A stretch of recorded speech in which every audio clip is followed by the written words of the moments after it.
Si Pitung. Di tanah Betawi yang dulu dikenal dengan nama Batavia, hidup seorang pahlawan legendaris. Seorang jawara yang berani melawan ketidakadilan, melindungi yang lemah, dan menjadi simbol perlawanan rakyat melawan penjajah. Namanya Si Pitung. Di tengah-tengah Batavia yang penuh dengan hiruk-pikuk kehidupan, lahirlah seorang pemuda dengan takdir besar. Namanya adalah Salihun, namun lebih dikenal sebagai Si Pitung. Kampung Rawabelong, tempatnya dibesarkan, adalah tempat yang kaya akan budaya Betawi yang penuh warna dan tradisi. Dari usia muda, Salihun sudah menunjukkan tanda-tanda keberanian dan kecerdasan yang luar biasa. Meskipun ia berasal dari keluarga sederhana, kecintaannya pada ilmu dan bela diri tumbuh sejak dini. Ayahnya adalah seorang petani yang berusaha keras untuk menghidupi keluarganya, sementara ibunya menjaga rumah dan mengajarkan nilai-nilai kebajikan. Sejak kecil, Salihun memiliki ketertarikan mendalam pada seni bela diri. Di lingkungan yang keras, kemampuan bela diri adalah kunci untuk bertahan hidup. Dia mulai belajar dari tetua kampung, yang mengajarkan berbagai jurus silat. Tapi ada satu sosok yang sangat mempengaruhinya, Haji Naipin, seorang pendekar terkenal dari luar kampung yang kebetulan datang ke Rawabelong. Haji Naipin adalah guru yang terkenal akan kemampuannya dalam silat dan wibawanya dalam memimpin. Tak hanya mengajarkan teknik-teknik silat, ia juga menanamkan nilai-nilai luhur tentang keadilan, keberanian, dan keberpihakan kepada rakyat kecil.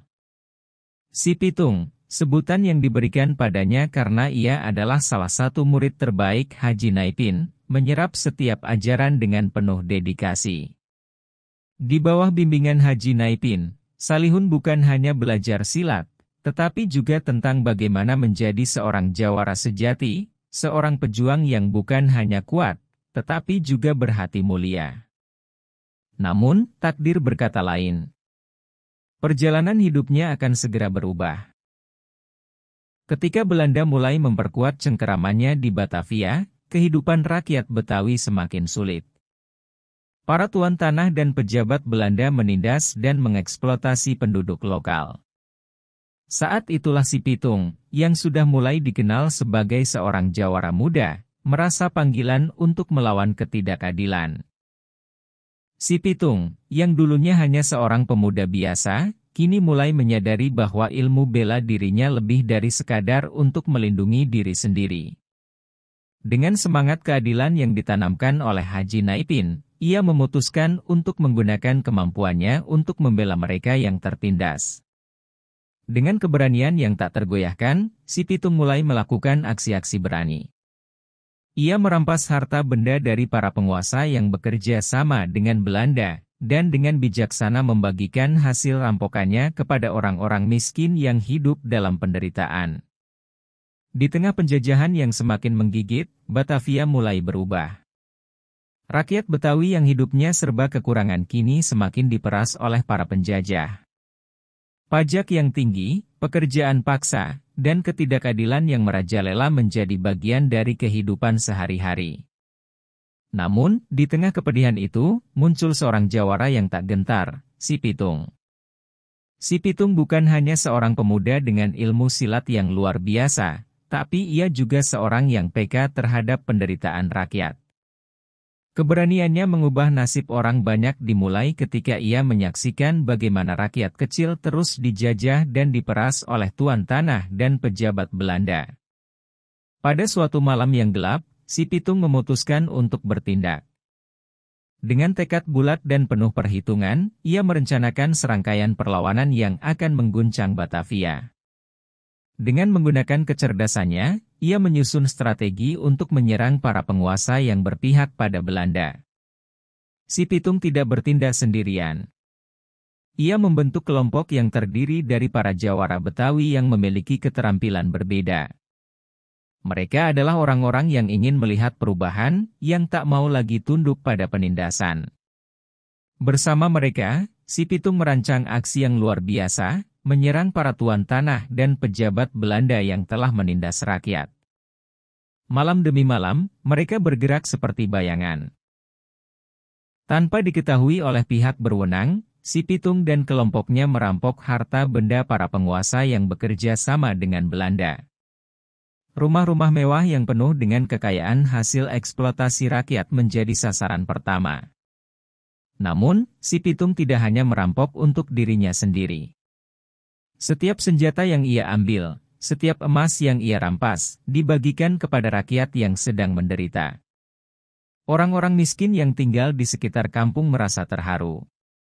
Mereka mulai melihat Pitung bukan hanya sebagai seorang jawara, tetapi sebagai seorang pahlawan.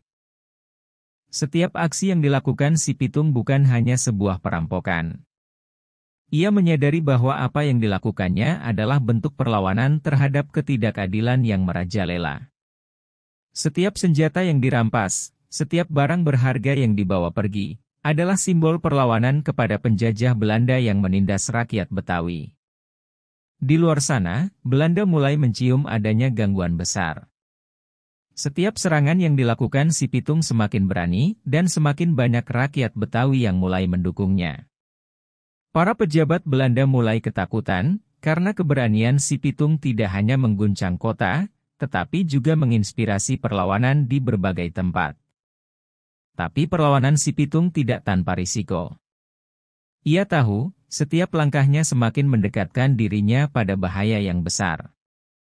Namun, keyakinannya untuk membela rakyat Betawi dan menghentikan penindasan membuatnya tak gentar.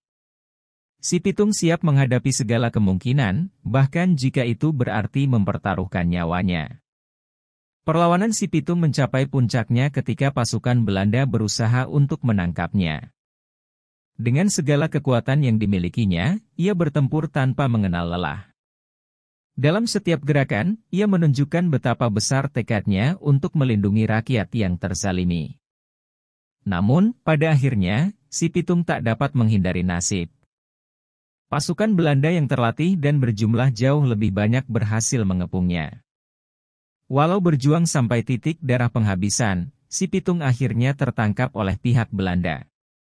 Setelah serangkaian perlawanan yang mengguncang kota Batavia, si Pitung akhirnya berada di ambang batas. Setiap gerakan yang ia lakukan semakin mengundang perhatian Belanda, dan keberaniannya telah menginspirasi banyak rakyat untuk ikut berjuang. Namun, semakin besar perlawanan, semakin dekat pula bahaya yang mengintai.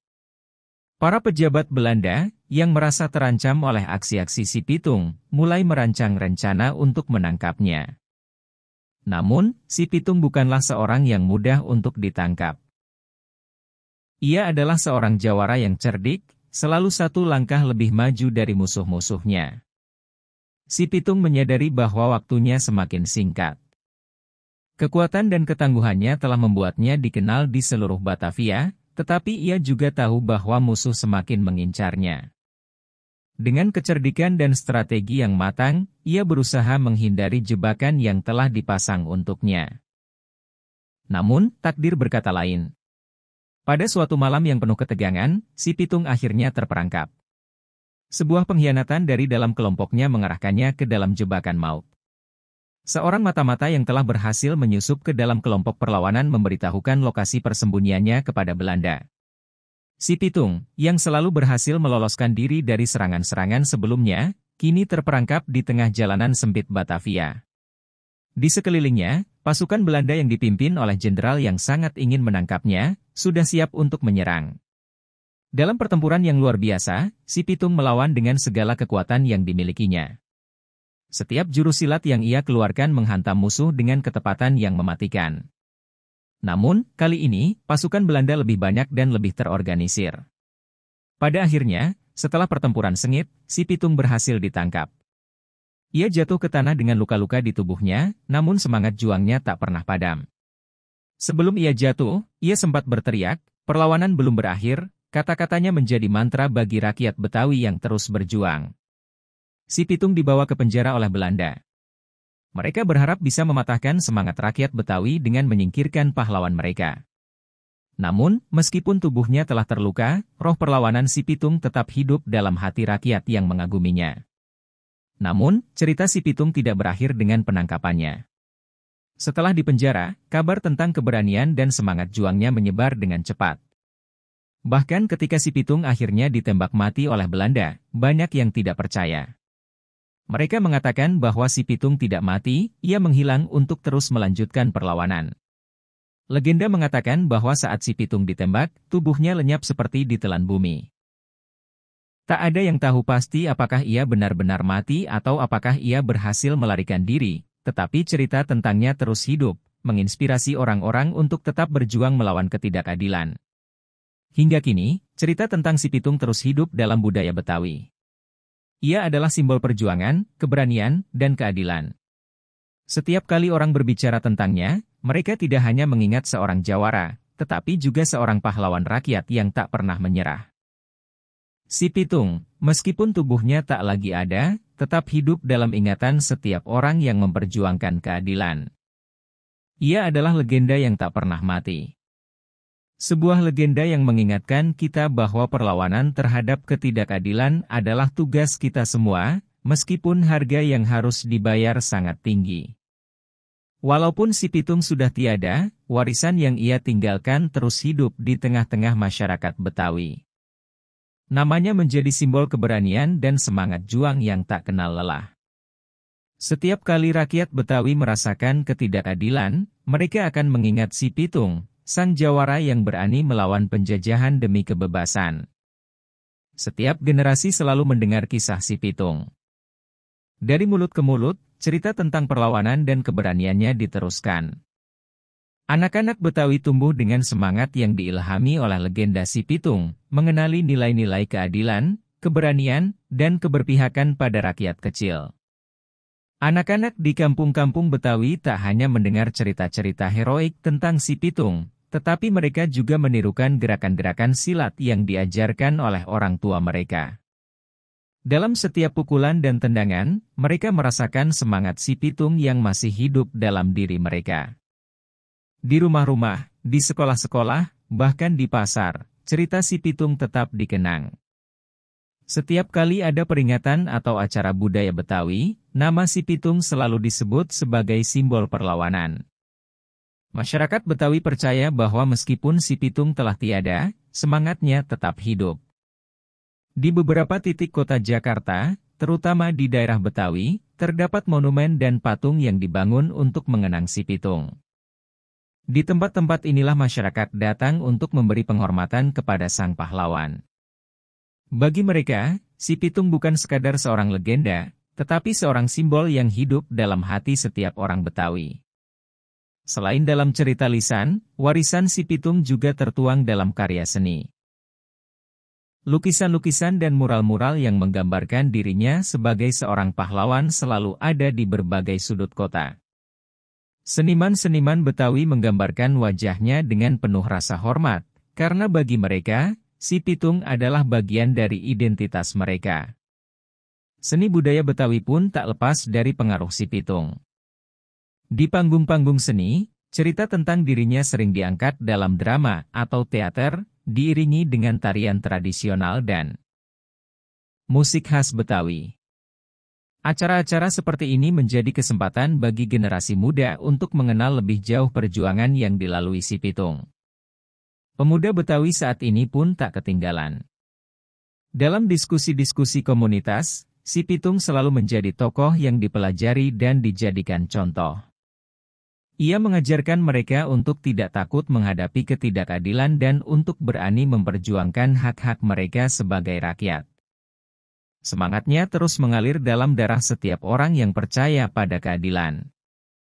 Di tengah modernisasi Jakarta yang berkembang pesat, akar budaya Betawi tetap teguh. Keberadaan si Pitung dalam kehidupan sehari-hari menjadi pengingat bahwa meskipun dunia berubah, nilai-nilai keadilan, keberanian, dan rasa cinta tanah air akan selalu abadi. Ketika malam tiba, dan segala hiruk-pikuk kota mereda, kisah si Pitung terus dibicarakan. Di sudut-sudut rumah, di ruang-ruang kecil, orang Betawi masih berbicara tentang dirinya, tentang bagaimana ia melawan penjajahan, bagaimana ia memperjuangkan keadilan, dan bagaimana ia tetap hidup dalam setiap perjuangan rakyat. Si Pitung, meskipun sudah lama tiada, telah menjadi bagian tak terpisahkan dari sejarah dan budaya Betawi. Namanya, Seperti tanah kelahirannya, tetap tumbuh subur dalam benak setiap orang yang meyakini bahwa keadilan adalah hak setiap insan. Si Pitung adalah pahlawan rakyat yang akan terus hidup selamanya, dalam cerita, dalam seni, dan dalam hati setiap orang Betawi. Si Pitung, Jawara Betawi, pahlawan rakyat, dan legenda yang tak lekang oleh waktu. Kisahnya tetap hidup, menginspirasi kita semua untuk terus berjuang demi keadilan. Selama masih ada ketidakadilan, selama itu pula Si Pitung akan hidup dalam setiap semangat perlawanan kita. Terinspirasi oleh kisah Si Pitung. Apa pendapatmu tentang perjuangannya? Share di kolom komentar.